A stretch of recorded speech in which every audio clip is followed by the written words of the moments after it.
Hey, what's up guys? So in this video, we will see how to remove iCloud account on any iPhone.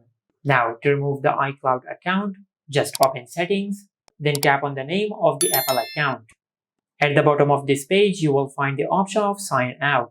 Now, if this option is grayed out or if it is not working, just go back. To fix this issue, you will need the password of the parental controls of your iPhone. Once you get the password of the parental controls, just open settings, then tap on screen time and tap on content and privacy restrictions. Then disable content and privacy restrictions.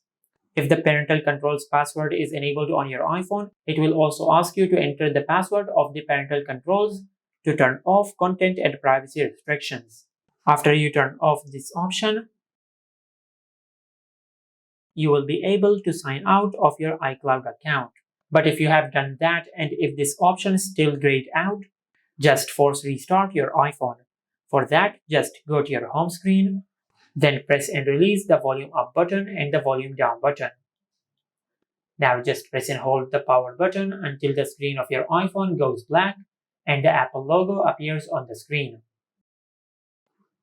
Once the Apple logo appears on the screen, just release the power button.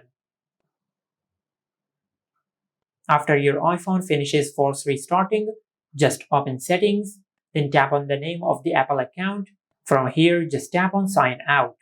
Now, if you want to sign out of your Apple account and if you also want to remove the data on your iPhone, just select erase this iPhone. But if you want to keep the data on your iPhone, just select sign out but do not erase. Then tap on continue.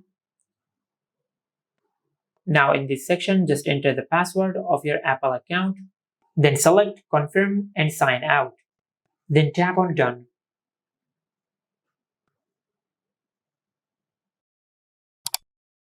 And this is how you can remove iCloud account from any iPhone. Make sure to like, comment and subscribe. Thank you for watching.